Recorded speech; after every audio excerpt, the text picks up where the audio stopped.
उर्मिला के लिए भाषा, कोई भाषा इतनी शक्तिशाली नहीं कि उर्मिला के लिए बोल पाए कोई। અને જગતમાં જ્યારે કોઈ પણ ભાષા કોઈ વ્યક્તિ માટે બોલી ન શકે ત્યારે સંસારની સર્વોચ્ચ શક્તિશાળી ભાષા મૌન છે। સાધુ સંતોનું મૌન જો સંસારીઓ સમજી શકે તો ઉર્મિલાને સમજી શકાય, क्योंकि उसको मौन दिया गया है। કેટલું મહાન પાત્ર છે ઉર્મિલા। લોકો बिना सोचे बस बोल देते ઉર્મિલાને અન્યાય થયો। તમે ઉર્મિલાને પૂછો કે તમને અન્યાય થયો તો, અને એ એમ કહે કે મને અન્યાય થયો તો એના માટે તમે લડો બરાબર। કેટલી મહાન વિભૂતિ છે। આપે કથા સાંભળી, પ્રસંગ આવ્યો છે તો ઉર્મિલાનું પાત્રાલેખન ઓર જ્યાદા કર દઉં। પંચવટીમાં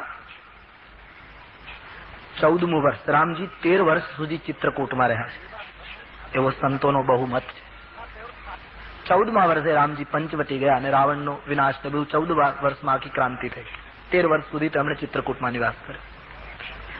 14મા વર્ષે જયારે પંચવટીમાં નિવાસ કરતા હતા રામજી, લક્ષ્મણજીનો નિયમ હતો રોજ રાતના રામ અને સીતા જયારે કુટિયામાં સુઈ જાય ત્યારે પર્ણકુટીને પરિક્રમા કરવાની। સીતારામ સીતારામ અખંડ જપ કરે, આખી રાત્રિ પરિક્રમા કરે। એક પરિક્રમા પૂરી થાય એટલે કુટિયાના દ્વાર પાસે મસ્તક નમાવી સીતારામજી સૂતા હોય એને વંદન કરે, પુનઃ બીજી પરિક્રમા વળી વંદન કરે, પુનઃ ત્રીજી, આમ સતત પરિક્રમા ચાલતી હતી। અડધી રાત્રિ થઈ છે, મધ્યરાત્રિ, એક ઘટના બની છે। 13 વર્ષનું જેને જાગરણ કર્યું છે જે પુરુષે, 14મા વર્ષમાં જેની સાધના પ્રવેશી છે એવા વિરાગી અને જાગરૂક લક્ષ્મણ મધ્યરાત્રિએ જયારે રામની કુટિયાની પરિક્રમા કરતા હતા ત્યારે અચાનક એને જોયું એક સફેદ વસ્ત્રવાળી સ્ત્રી એના માર્ગમાં આવીને ઉભી છે। રાત્રિના પરિક્રમાની પગદંડી ઉપર એક મહિલા ઉભી છે। લક્ષ્મણજી ચોંક પડે, એકદમ એના મુખમાંથી સંબોધન નીકળ્યું, માતાજી આપ કોણ છો? લક્ષ્મણજીને એમ લાગ્યું કે આજકાલ પંચવટીમાં શૂર્પણખાનું જોર છે અને તેથી કદાચ શૂર્પણખા વેશપલટો કરીને મને સતાવવા આવી હોય, એટલે માં શબ્દથી શરૂઆત કરી। આપ કોણ છે માં? મારા માર્ગમાં કેમ ઉભા છો? મારી રામે ભક્તિમાં આપ બાધક બનો છો, મારી પરિક્રમા અટકે છે, આપ હટ જાइए। આટલી રાત્રિએ આપ એક યુવતી, આપ કોણ છે માતાજી? એવી કથા સંતો પાસેથી સાંભળી છે કે યુવતીએ કહ્યું, લક્ષ્મણજી હું નિદ્રા દેવી છું। નિદ્રા દેવી? હા, તો હેતુ આપનો આગમનનો? બોલે લક્ષ્મણ મેં આવો નિદ્રાજીત, આવો જીતેન્દ્રી ક્યાંય પુરુષ જોયો નહીં તારા જેવો। લક્ષ્મણજી હું તમારું વ્રત તોડવા નથી આવી, હું તમને સુવાડવા નથી આવી, હું તમને સ્પર્શ પણ નહીં કરું કારણ કે હું આપના વ્રતને સમજુ છું।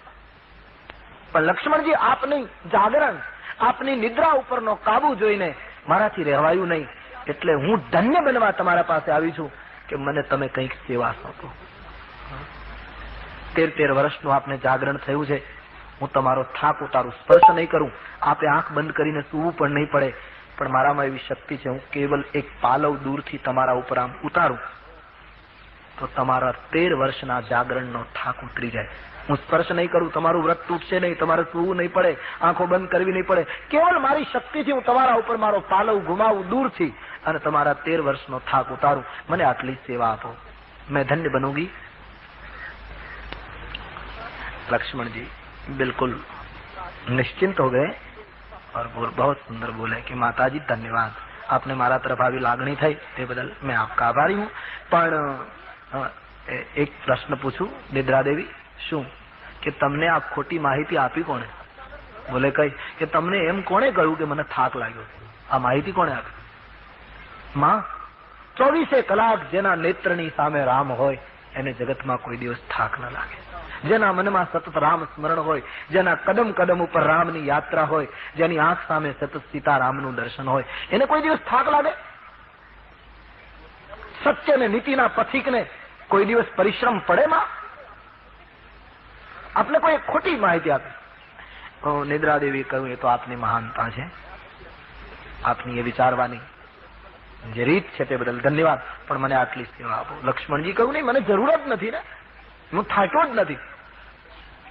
કથાકારો એમ કહે છે કે નિદ્રા ઉભી ઉભી લક્ષ્મણની સાથે ચર્ચા કરે એ વખતે સીતારામ ઓચિંતા જાગી ગયા અને રામજીએ સીતાને કહ્યું કે સીતા, લક્ષ્મણ કોની સાથે વાત કરે? જોયું તો નિદ્રાની સાથે વાર્તાલાપ થાય. લક્ષ્મણજીને કોઈ પણ સંજોગે મને સેવા આપો, બસ અતિ લાગણીથી આગ્રહ કરે નિદ્રા. ત્યારે લક્ષ્મણજીને થયું કે હું તમને કઈ કામ સોંપું તો મેં તમને સેવા આપી કહેવાય, બરાબર? અને તમે એટલું કામ કરો એટલે મેં તમને સેવા આપી કહેવાય, તમને સંતોષ થાય અને તમે મારા માર્ગમાંથી હટી જાઓ. બોલે હા. લક્ષ્મણજીએ એમ સંતો કહે છે કે એ વખતે મધ્યરાત્રિએ નિદ્રા દેવીને એમ કહેલું કે આપને સેવા જ કરવી હોય તો હું તો રામની સમીપ છું, 24 કલાક રામ દર્શન છે, મને કોઈ થાક નથી, પણ હું જેમ જંગલમાં 14 વર્ષ જાગું છું એમ મારે ધર્મપત્ની ઉર્મિલા રાજભવનમાં જાગે છે. એની સામે પ્રત્યક્ષ રામ નથી, તેથી કદાચ એને જાગરણનો થાક લાગ્યો હોય તો નિદ્રા દેવી મારા રાજભવનમાં જઈ અમારી ઉર્મિલાનો થાક ઉતારો. આપ આટલી સેવા કરશો તો મારી સેવા કરાશે. નિદ્રા સંતોષ પામે છે. એને એમ થયું કે સારું, કારણ કે લક્ષ્મણજી જંગલમાં જાગતા હતા, ઉર્મિલાજી રાજભવનમાં જાગતા. આ વાત જયારે રામજીએ સાંભળી ત્યારે રામજીના નેત્રોમાંથી મધ્યરાત્રિએ અશ્રુ પડ્યા. સીતે, વૈદેહી, હા, આપણે ઉર્મિલાનો તો ક્યારેય વિચાર જ ન કર્યો. ઉર્મિલાનું સ્મરણ થતા રામ સીતા બંને રડી પડ્યા. કેટલો ત્યાગ કર્યો છે આ મહિલાએ. ઈશ્વર છે, બ્રહ્મ છે રામ તો, કથાના નાયક તો જરૂર છે, પણ તાત્વિક દ્રષ્ટિએ તો એ સાક્ષાત બ્રહ્મ છે. સંતો કહે છે પરમાત્મા હરિવ્યાપક, સર્વત્ર સમાના, સર્વવ્યાપક છે અને તેથી પરમાત્મા એક ક્ષણે સીતા અને રામનું અખંડ સ્વરૂપ ઉર્મિલાના રાજભવનમાં પ્રગટ થાય છે. લક્ષ્મણજીના નામના આધારે ભારત વર્ષની જાગતી એ મહિલા, રામકથાની બુનિયાદ, એમણે અચાનક જોયું કે હું શું જોઉં છું રાજભવનમાં? સીતારામજી, આ સ્વપ્ન તો હોઈ શકે નહીં, કારણ કે હું સૂતી નથી. આ હું શું જોઉં છું? એકદમ ખાતરી કરી કે સીતારામ સ્વયં છે. ઉર્મિલાજીએ પ્રણામ કર્યા. હું શું જોઈ રહી છું? બોલે હા બેટી, અમે રામ સીતા. પ્રભુ, હું સમજી શકતી નથી. ઉર્મિલા કહે હજી 14 વર્ષ પૂરા થવાને. બોલે હા, હજી 1 વર્ષ બાકી છે. આપ? બોલે બેટી, આજ અમારાથી રહી શકાયું નહીં, તારા આગળ પ્રગટ થયા વગર, એટલા માટે પ્રગટ થયા. કેમ? ઉર્મિલા, 14મું વર્ષ વનવાસનું ચાલે છે.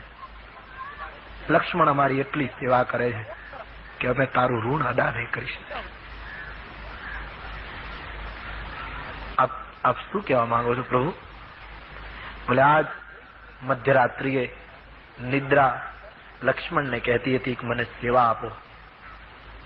અમે કોઈની વાતચીત સાંભળતા જાગી ગયા. જાગ્યા તો લક્ષ્મણે નિદ્રાને એમ કહ્યું કે હું અહીં જાગું છું, રામજીની સતત સામીપ છું, એટલે મને કોઈ થાક નથી, પણ મારા પત્ની ઉર્મિલા રાજભવનમાં જાગે છે, એનો થાક ઉતારવા આપ જાઓ.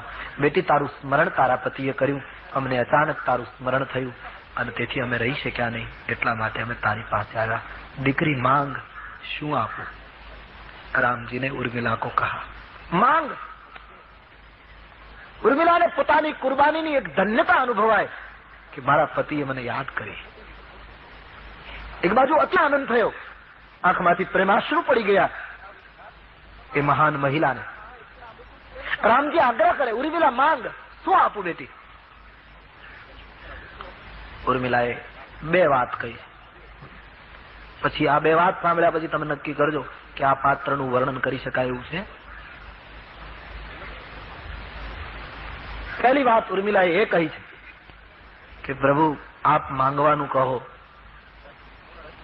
અને હું ન માંગુ તો જરા મેં અવિવેક કર્યો ગણાય કે વડીલની વાત સ્વીકારી નહીં. પણ મારે આપને એક વાત કહેવી છે ભગવાન. શું? કે રઘુવંશમાં પુત્ર વધુ બનવાનું સદભાગ્ય મળે અને વીર પુરુષ સુમિત્રાનંદનની પત્ની બનવાનું મને ગૌરવ મળે, પછી હવે જગતમાં માંગવાનું મારા માટે શું બાકી? મારે માંગવાનું કશું રહેતું નથી. આવા મહાપુરુષની હું પત્ની બનું અને રઘુકુળની પુત્ર વધુ તરીકે મને ગૌરવ મળે, મારે શું માંગવાનું? ધન્ય બેટી.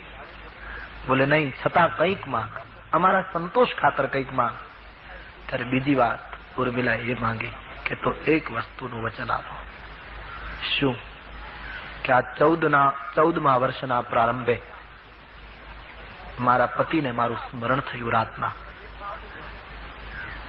એ વાત તમે સાંભળી, પરિણામે આપને પરિશ્રમ થયો, આપને અહીં પ્રગટ થવું પડ્યું. ભગવાન, હું એક વસ્તુ માંગુ છું કે 14 વર્ષ પૂરા થાય, અવતાર કાર્ય પૂરું કરી અને આપ સકુશળ અયોધ્યા આવો, ત્યાં સુધી મારા પતિને મારી યાદ ના આવવી જોઈએ. મહારાજ, મને બીક છે કે એને જો મારું સ્મરણ થશે તો કદાચ મારું સ્મરણ તમારા સ્મરણમાં બાધક બનીને ઉભું રહેશે. હું નથી ઈચ્છતી કે મારા પતિની રામ યાત્રામાં હું બાધક બનું. 14 વર્ષ પૂરા થાય ત્યાં સુધી એને મારી યાદ ના આવે, આવી વિસ્મૃતિ કરજો. રામ અને સીતા ત્યાંથી એકદમ આ પ્રગટ થાય છે. મારે તમને એ કહેવું છે કે આટલું એક મહાન પાત્ર છે ભારત વર્ષનું, એનું ચરિત્ર ચિત્રણ કરવું કઠિન છે, એનું વર્ણન કરવું કઠિન છે, એના ઉપર પ્રવચનો આપવા કઠિન છે. એટલા માટે કેવલ બીજા અર્થમાં કહું તો ઉર્મિલા એ દયા ખાવા જેવું પાત્ર નથી. ઉર્મિલા એ તો શ્રદ્ધેય પાત્ર છે. ઉર્મિલાને અન્યાય થયો ને બિચારીને સહન કરવું પડ્યું, આવી એની દયા ખાવાની જરૂર નથી કોઈ. ઉર્મિલા તો શ્રદ્ધાની અધિકારીની છે. એના ચરણમાં તો શ્રદ્ધાની મૂક અંજલિ રૂપે ફૂલ જ અર્પણ કરી શકાય, બાકી ભાષાનું કામ નથી ઉર્મિલાનું કોઈ વર્ણન કરી શકે. તો લક્ષ્મણ દંડ છે, રામની કીર્તિ એ ધ્વજ છે, અને એ દંડને મજબૂત રાખવાનું કામ ઉર્મિલા અને ભગવતી સુમિત્રાજીએ કર્યું છે. લક્ષ્મણજીની વંદના તુલસીદાસજીએ કરી. હવે શત્રુઘ્નની વંદના. જાતે સુમિરન તેરી પુનાસા નામ. તુલસીદાસજીએ લખ્યું છે, રિપુસૂદન પદ કમલ નમામી સુર સુશીલ ભરત અનુગામી. શત્રુઘ્ન જે સુમિત્રાજીના બીજા પુત્ર, જે શુરવીર છે, સુશીલ છે, સતત ભરતના અનુગામી બની સંત સેવામાં જેને જીવન વ્યતીત કર્યું, આખા રામચરિતમાનસનું અબોલ પાત્ર. એક પણ નિવેદન શત્રુઘ્નનું રામાયણમાં નથી. રામચરિતમાનસમાં શત્રુઘ્ન ક્યાંય બોલ્યા હોય એવી એક પણ વાક્ય નથી. સતત અબોલ પાત્ર છે. ભરતને પગલે પગલે પોતાનું વ્યક્તિત્વ એમણે સંતાડી દીધું છે. એવા એક સંત સેવક લક્ષ્મણાનુજ સુમિત્રાનંદન શત્રુઘ્નના ચરણારવિંદમાં ગોસ્વામીજીએ નમસ્કાર કર્યા. અને હવે જેની વંદના અનિવાર્ય ગણાય રામકથા માટે, એક મહાન વ્યક્તિત્વની વંદના તુલસીદાસજીએ કરી.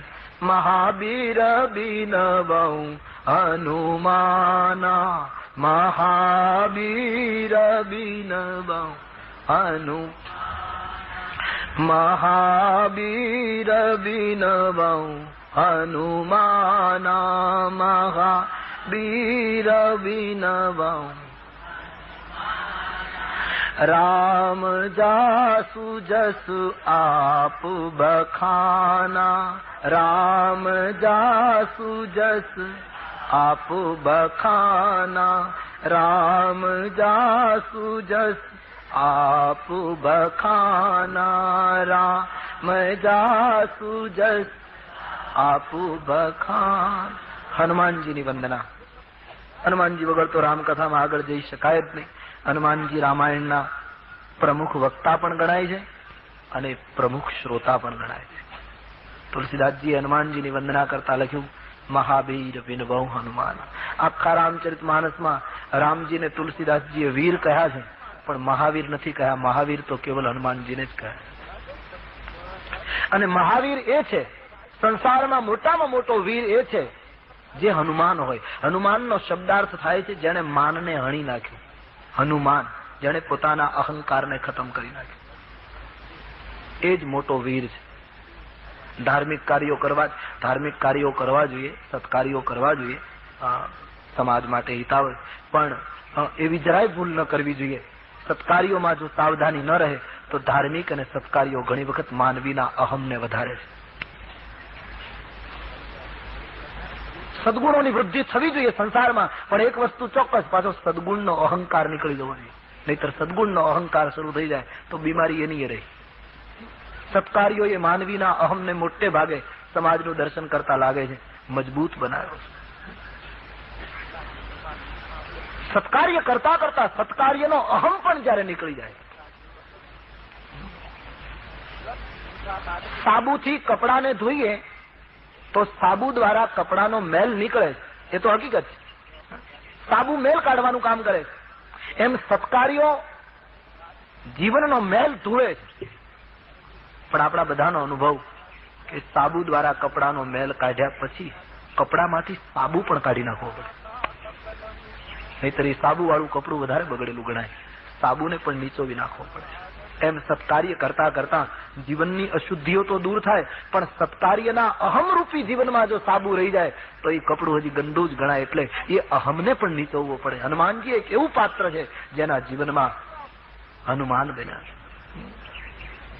એક વખત જીવનમાં ક્ષણિક અહંકાર આવ્યો હનુમાન, અને તે પણ હનુમાનજીને આવે કે કેમ એક સવાલ છે, પણ જગતને તુલસીને બતાવવું હતું કે હનુમાનજી જેવા વ્યક્તિત્વને જો અહંકાર આવ્યો હોય તો માનવ કઈ ગણતરીમાં, એ બતાવવા માટે આ વ્યક્તિને વચ્ચે મૂક્યા. એક ક્ષણ માટે હનુમાનજીના જીવનમાં, સમગ્ર જીવનમાં એક ક્ષણ માટે અહંકાર આવેલો, અને તે લક્ષ્મણજીની મૂર્છા વખતે સંજીવનીનો પહાડ લઈને નીકળ્યા અને અયોધ્યા ઉપરથી પસાર થયા, ત્યારે એક ક્ષણ માટે એને અહમ આવ્યો કે આજ હું ન હોત અને આ પર્વત અને ઔષધિ જો હું લક્ષ્મણ પાસે ન પહોંચાડું રામ પાસે, તો અયોધ્યામાં બેઠેલી ઉર્મિલાનો સિંદૂર ભૂસાઈ જાય.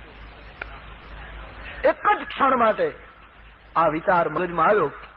અને રામાયણમાં કથા છે, અયોધ્યાની બહાર નંદીગ્રામમાં ભરતજી તપ કરતા હતા. એને જોયું કે કોઈ રાક્ષસ જાય છે, કોઈને પરેશાન કરશે. બેઠા બેઠા ફણા વગરનું બાણ માર્યું અને હનુમાનજીને નીચે પછાડ્યા. હનુમાનજી ભરતજીને રાક્ષસ જેવા દેખાય. નહીતર ભરતજીની કક્ષા એ છે કે રાક્ષસને જુએ તો એમાં એને રામ દેખાય, તો રામ ભક્તમાં એને રાક્ષસ કેમ દેખાય? પણ તુલસી કહે જયારે અહંકાર આવે ત્યારે માનવી રાક્ષસ જેવો જ દેખાય. પછી ગમે તે હોય, અહમ આવે ત્યારે માનવી અસુર દેખાય, અને અહમ આવે ત્યારે માનવી પડે. હનુમાનજી પડ્યા, એક જ બાણ વાગ્યું, પડ્યા. ઘણા લોકો આ કથામાં સવાલ કરે, સિદ્ધાંતને બદલે લોકો સવાલો બહુ કરતા હોય. ઘણા પ્રશ્ન કરે કે હનુમાનજી પડ્યા તો ડુંગરનું શું થયું? પર્વત પડ્યો કે ઉપરનો ઉપર રહ્યો? એવા ભયંકર પ્રશ્નો લોકો, હમ લોग સતત ઘૂમતે રહેતે हैं ना. हमारा अनुभव વિદેશમાં મને એક જણે પ્રશ્ન કર્યો કે આપણા દેશમાં એવી કથાઓ છે કે શંકર ભગવાનને રોષ આવ્યો અને એમણે ગણપતિનું મસ્તક કાપી નાખ્યું. સાચી વાત? મેં હા ભાઈ એવી કથા છે, ગણપતિનું મસ્તક કાપી નાખ્યું અને પછી પાર્વતી રડવા માંડ્યા ને એ બધું સાચું? મેં કીધું હા એવું છે. તેમણે પ્રશ્ન કર્યો કે ગણપતિનું મસ્તક કપાયા પછી પાર્વતીને ખુશ કરવા માટે શંકર ભગવાન એમ કહ્યું કે જાઓ સેવકોને ગણોને કહ્યું કે તમને જે સામે મળે એનું મસ્તક કાપીને લઈ આવો, એટલે ગણપતિના ધડ ઉપર એ લગાવી દો. પછી ગણો ગયા અને સામે હાથી મળ્યો, તો હાથીનું મસ્તક કાપી આવ્યા અને ગણપતિના ધડ ઉપર લગાવી દીધું. તો પ્રશ્ન કરનારે એ પ્રશ્ન કર્યો કે તો પછી હાથીનું મસ્તક એના ધડ ઉપર લગાડ્યું, તો પછી એનું એ મસ્તક કેમ ન લગાડ્યું? જે ગણપતિનું માથું કાપ્યું હતું એનું એ લગાવી દીધું હોત તો શું તકલીફ હતી? હાથીનું લગાવ્યું એમાં. પછી એને ખુલાસો કર્યો, કદાચ કપાઈ ગયા પછી એનું એ મસ્તક ફિટ નહીં થતું હોય કેમ ખબર નહીં, પણ હાથીનું લઈ આવ્યા એ બરાબર. મેં કીધું હા અત્યાર સુધી આપણે હાથીના મસ્તકમાં જોઈએ છીએ ગણપતિ. એને પ્રશ્ન એ કર્યો કે ગણપતિનું મસ્તક કપાયા પછી એના શરીર ઉપર, એના ધડ ઉપર હાથીનું મસ્તક મૂક્યું, તો ગણપતિનું જે કપાયેલું મસ્તક એ ક્યાં ગયું? હવે એને ક્યાં શોધવું આપણે? એટલે એનો કઈ ખુલાસો તો હતો ને, અને તર્કને મોટે ભાગે તર્કથી તોડવો પડે. એટલે મેં કહ્યું કે આપની વાત બરાબર છે, પણ હવે એક મારે તમને એ પ્રશ્ન પૂછવો, એ ગણપતિનું મસ્તક ક્યાં ગયું એ તો આપનો વિચારવા જેવો પ્રશ્ન છે, પણ હાથીનું મસ્તક લગાવી દીધું, તો હાથીનું ધડ ક્યાં ગયું? મેં એને કહ્યું ધડ તું શોધ, મસ્તક હું શોધું. મળી જાય ત્યારે કાગળ લખજે. હજી સુધી કાગળ આવ્યો નથી, કારણ કે એનો પત્તો એને લાગે એમ નથી. હનુમાનજી પડ્યા, પર્વતનું શું થયું? પર્વત પડ્યો, એમણે અયોધ્યાના મકાનો તોડી નાખ્યા, કે સરયુના વહેણમાં પડ્યો તો સરયુના પ્રવાહને બદલી નાખ્યો? શું થયું? મારે એટલું જ કહેવું છે કે હનુમાનજી પડ્યા હતા, પર્વત નહોતો પડ્યો. કદાચ બુદ્ધિમાં નહીં ઉતરે કે પર્વત ઉપર કેમ રહે, પણ મારે આપને સિદ્ધાંતના રૂપમાં કહેવું છે કે પર્વત હનુમાનજીએ નહોતો ઉપાડ્યો, પર્વત રામે ઉપાડ્યો હતો. અને જગતમાં જેને રામ ઉપાડે એને કોણ પાડે? જેને અહમ આવે એ જ પડે. હનુમાનજીને અહમ આવ્યો તો એ પડ્યા. પર્વતને ઉપાડનાર તો ભગવાન રામ હતા, હનુમાનજી નિમિત્ત હતા. અને તેથી સંતનું પ્રથમ બાણ અહંકાર આવતા સાધકને નીચે પછાડે છે. અને જેવા હનુમાનજીને અહમ જતો રહ્યો, મારી ભૂલ થઈ ગઈ, એક ક્ષણ માટે મને બીમારી આવી હતી, તમે મને બાણ મારી સુધારી દીધો. અને જ્યાં હનુમાનજીએ કહ્યું મારી ભૂલ કબૂલ કરું છું, ભરતજીએ બીજું બાણ ચડાવીને કહ્યું આ બાણ ઉપર બેસી જા, હું તને લંકા મોકલી દઉં. જ્યારે જ્યારે ઉપાસકને, સાધકને, ભક્તને ક્ષણિક અહંકાર આવે ત્યારે કોઈ સુપાત્ર સંતનું પ્રથમ બાણ એને નીચે પછાડે અને અહંકાર ઉતરે એટલે સંતનું બીજું બાણ પાછું રામ સુધી પહોંચાડી દે. મહાવીર બિનવઉ હનુમાના, રામ જાસુ જસ આપુ બખાના. જેના યશનું ગાન સ્વયં રામ કરે એ હનુમાનજી માટે શું કહેવું? અદભુત પાત્ર છે રામાયણનું હનુમાનજી. માણસના શરીરમાં 5 પ્રાણ હોય, પાન, અપાન, ઉદાન, જે આપણા વાયુઓ છે. એ 5 પ્રાણ શરીર વિજ્ઞાન પણ એમ કહે કે એનો જે સંકલન એનું જે થવું જોઈએ, એનો જે સમન્વય છે, એનો જે વિહાર છે એ યોગ્ય હોય બરાબર 5 પ્રાણ તો જ માણસ જીવી શકે, નહીંતર માણસ જીવી ન શકે. એમ રામચરિત માનસના આ વાંગમય સ્વરૂપના 5 પ્રાણ છે. હરીછ અને વાનર, સુગ્રીવ, લક્ષ્મણ, શ્રી ભરતજી અને શ્રી સીતાજી. આ 5 રામાયણના પ્રાણ છે. અને આપ રામચરિત માનસની કથાને બરાબર જોશો તો આ 5 પ્રાણનું રક્ષણ હનુમાનજી દ્વારા થયું. સુગ્રીવની પ્રાણ રક્ષા હનુમાનજીએ કરાવી. હરીછ અને વાંદરાઓ સીતાજીની તલાશમાં ગયા અને જળ વગર મરવાની તૈયારીમાં હતા, હનુમાનજી દ્વારા એની પ્રાણ રક્ષા. સીતાજી અશોક વાટિકામાં સળગી જવાની તૈયારી કરતા હતા, પ્રાણ રક્ષા હનુમાનજી દ્વારા. લક્ષ્મણજીને મૂર્છા આવી, પ્રાણ રક્ષા હનુમાનજી દ્વારા. અને 14 વર્ષ પૂરા થયા, છેલ્લો દિવસ ભરતજી રામ વિરહમાં ડૂબવાની તૈયારી, હનુમાનજીએ સંદેશ આપી પ્રાણ રક્ષા કરી. રામાયણના 5 પ્રાણના રક્ષક હનુમાનજી છે. અને તેથી હનુમાનજીની વંદના અનિવાર્ય છે. કેટલું મહાન પાત્ર રામચરિત માનસ. મહાવીર બિનવઉ હનુમાના, રામ જાસ જસ આપુ બખાના, પ્રણવઉ પવન કુમાર, ખલબન પાવક જ્ઞાન ઘન, જાસુ હૃદય આગાર, બસહી રામ શર ચાપધર. પવન પુત્રને તુલસીદાસ દૂરથી પ્રણામ કરે. આગળના બધા વંદન વ્યક્તિ જેની વંદના થઈ છે બધાને તુલસીદાસજીએ ચરણમાં વંદન કર્યા, બધાને ચરણ સ્પર્શ કર્યો. હનુમાનજીની વંદનામાં તુલસીદાસજી દૂર ઉભા છે, ચરણ સ્પર્શ નથી કરતા. પ્રણવઉ પવન કુમાર, દૂરથી. હનુમાનજીએ તુલસીદાસજીને પૂછ્યું કે ભાઈ મારો શું કસૂર? બધાને દંડવત કર્યા, બધાને પગે અડ્યા અને મારાથી દૂર. તુલસીદાસજીએ કહ્યું નહીં બાબા, આપના ચરણનો સ્પર્શ થઈ શકે. કેમ કે આપનું જીવન એટલું પવિત્ર છે, એટલી પવિત્રતમ વ્યક્તિ છો કે મને બીક લાગે છે કે મારા પવિત્ર હાથથી તમને અડું અને દોષ લાગે. એટલા માટે આજ સુધી હનુમાનજીને લોકો સ્પર્શ ઓછો કરે છે. આપણે ત્યાં નથી બહેનોને સ્પર્શ ન કરાય હનુમાનજીને, એવું કહે લોકો. અને કાં તો હનુમાનજીને વંદન કરે તો હાથ પાછળ લઈ જાય. હું તો એમ કહું છું કે બહેનોને સ્પર્શ ન કરાય એટલું જ નહીં, પુરુષથી પણ ન કરાય. પ્રાણ પ્રતિષ્ઠિત મૂર્તિ હોય એનો પૂજારી એને સ્પર્શ કરે, બોલાવે બરા, તમારા ઘરમાં કઈ નાનું સ્વરૂપ રાખતા હોય તમે સેવા કરો બરા, પણ પ્રાણ પ્રતિષ્ઠિત હનુમાનજીનું મંદિર હોય ત્યાં પુરુષ કે સ્ત્રીએ કોઈએ ચરણ સ્પર્શ કરવાની આપણી સંસ્કૃતિમાં બને ત્યાં સુધી મનાય છે. કારણ કે એટલી પવિત્રતા છે, એને દૂરથી વંદન કરો. તુલસીદાસજીએ નથી કર્યા ચરણ સ્પર્શ, આપણે એના કરતા પવિત્ર હોઈએ તો કરી શકીએ. તુલસીદાસજી દૂર ઉભા. બહેનોએ ચરણ સ્પર્શ ન કરવા એમની પુરુષથી પણ ન. હનુમાનજી એક અનોખું વ્યક્તિત્વ છે. બસ તુલસીદાસજી દૂર ખડે ખડે પ્રણામ કરે. એ પાછળ હાથ રાખવાનો અર્થ અમારે ભૂલે ચૂકે એના ચરણે અડી ન જવાય, એટલા માટે હાથ દૂર રાખવાની આખી એક પેલી છે. તુલસીદાસજીને હનુમાનજીએ પૂછ્યું કે આપ કેમ નથી ચરણમાં વંદન કરતા? બોલે બાબા, એક તો આપને ચરણે અડતા સંકોચ થાય છે, ભય લાગે, અને બીજું આપના ચરણમાં વંદન કરું તો તમારા ચરણના દર્શન થાય પણ તમારા હૃદયમાં રામ બેઠા છે, રામ ન દેખાય. મારે તો તમને પણ જોવા છે ને તમારા હૃદયમાં બેઠેલા રામને પણ. જાસુ હૃદય આગાર, તમારું હૃદય મંદિર છે, એ મંદિરમાં રામજી ધનુષ્યબાણ લઈને બેઠા છે. મારે તો એ રામના દર્શન કરવા. હનુમાનજીએ તો હાલતું ચાલતું રામ મંદિર છે, જેને હૃદયમાં રામને બેસે. એ કેટલી વિચિત્રતા છે. રામજીને જયારે હનુમાનજીએ પ્રાર્થના કરી કે તમે મારા હૃદયમાં બેસો, એટલે ભગવાન એના હૃદયમાં આવવા તૈયાર થયા. તો જેવા આવ્યા તો હનુમાનજીએ પાછા કાઢ્યા. મહારાજ આમ નહીં, તો ધનુષ્યબાણ લઈને બેસો. હનુમાનજીને રામજી કહ્યું, કોઈના હૃદયમાં શસ્ત્રો લઈને બેસવું એ તો કઠોર પણ છે. હૃદય એક તો આટલો કોમળ અવયવ, અને એમાં હથિયાર લઈને બેસવું એ તો નરી કઠોરતા છે. બોલે નહીં મહારાજ, ભલે આપને દુનિયા કઠોર કહે, પણ મારા હૃદયમાં ધનુષ્યબાણ લઈને બેસો. એટલે પણ શસ્ત્ર લઈને શું જરૂર? કહે નહીં મહારાજ, મને મારા ઉપર ભરોસો નથી. ક્યારેક દુર્ગુણ આવી જાય અને પછી તમે દુર્ગુણને કાપવા હથિયાર લેવા જાઓ તો મોડું થઈ જાય. એટલે હથિયાર લઈને જ બેસો કે જ્યારે દુર્ગુણ આવે ત્યારે તુરંત તમે ઘા કરો અને મારા દુર્ગુણનો નાશ કરો. હનુમાનજી એક એવા ઉગ્ર સાધક છે કે પ્રભુને કહે હથિયાર લઈને બેસો. જાસુ હૃદય આગાર બસહુ રામ સર ચાપ ધર. ધનુષ્યબાણ લઈને મારા હૃદયમાં આપ નિવાસ કરો. बड़े अनोखे चरित्र वाले हैं हनुमान जी. तो हनुमान जी ની વંદના કરતા આગળ જઈએ તે પહેલા તુલસીદાસજીએ પોતાની વિનય પત્રિકામાં હનુમાનજી માટે જે પદથી વંદના કરી છે એ પદનું આપણે સૌ ગાન કરીએ. बड़ा सुंदर राग भी है, आप सब ठीक राग में गाइए.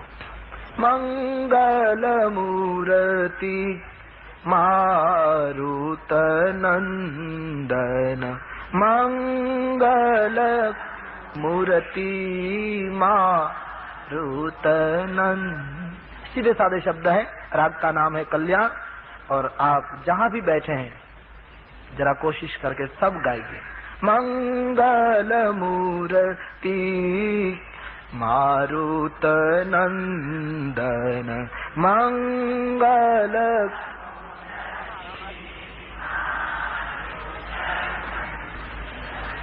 सकल अमंगल मूल निकंदन, सकल अमंगल,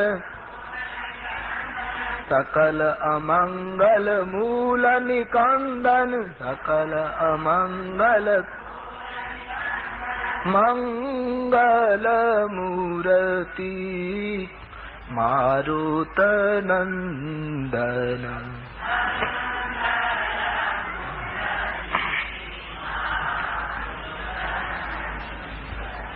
पवन तनय संतन हितकारी, पवन तनय,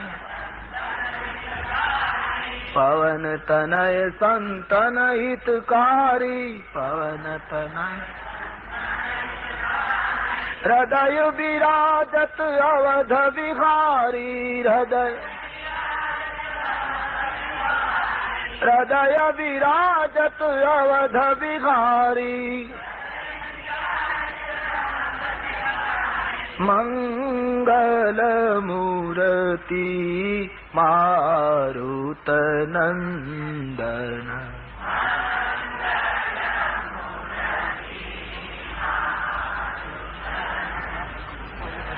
मात पिता गुरु गणपति शारद, मात पिता, मात पिता गुरु गणपति शारद, मात शिवा समेत शंभु शुक नारद, शिवा समेत शंभु चरण कमल बंदौ सब काहू, चरण कमल, चरण कमल बंदौ सब काहू, चरण कमल. देहु राम पद नेह निबाहु, देहु राम पद, देहु राम पद नेह निबाहु, देहु मंगल मूर्ति मारुत नंदन.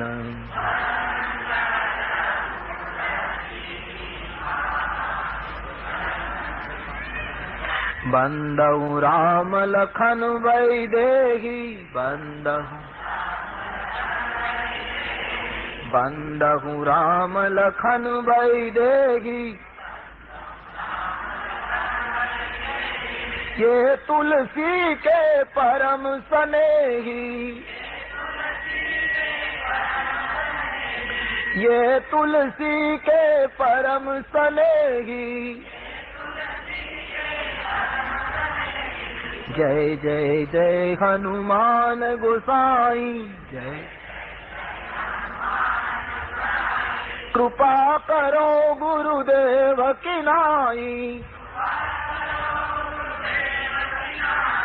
साधु संत के तुम रखवारे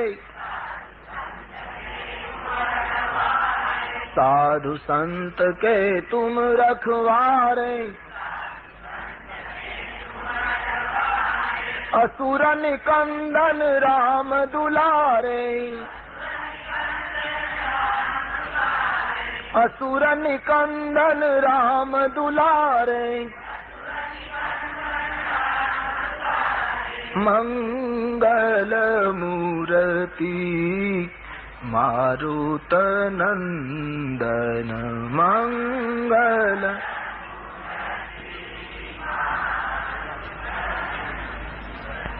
मंगल मूर्ति मारुत नंदन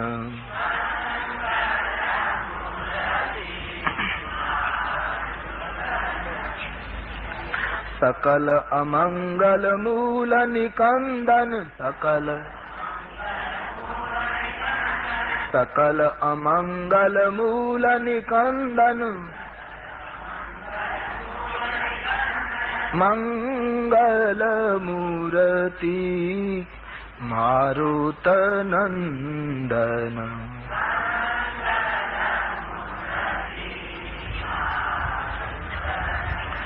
अतुलित बलधामं हेम शैलाभदेहं दनुजवन कृशानं ज्ञानिनामग्रगण्यं सकल गुण निधानं वानराणामधीशं रघुपति प्रिय भक्तं वातजातं नमामि प्रणवं पवन कुमार खलबन पावक ज्ञान घन जासुरदय आगार बस राम सरचाप धर। रामचरितमानस के भक्ति के परमाचार्य हनुमान जी ना चरणारविंद में बाबा जी के साथ हम भी अपने प्रणाम निवेदित कर रहे हैं। हनुमान जी ना चरण में नमस्कार करीने वंदना आगळ वधे। कपिपति रीछ निशाचर राजा अंगदादि जय कीस समाजा। सुग्रीव विभीषण अंगदादि रीछ वानर जामवंत तमाम ની વંદના તુલસીદાસ જી કરે।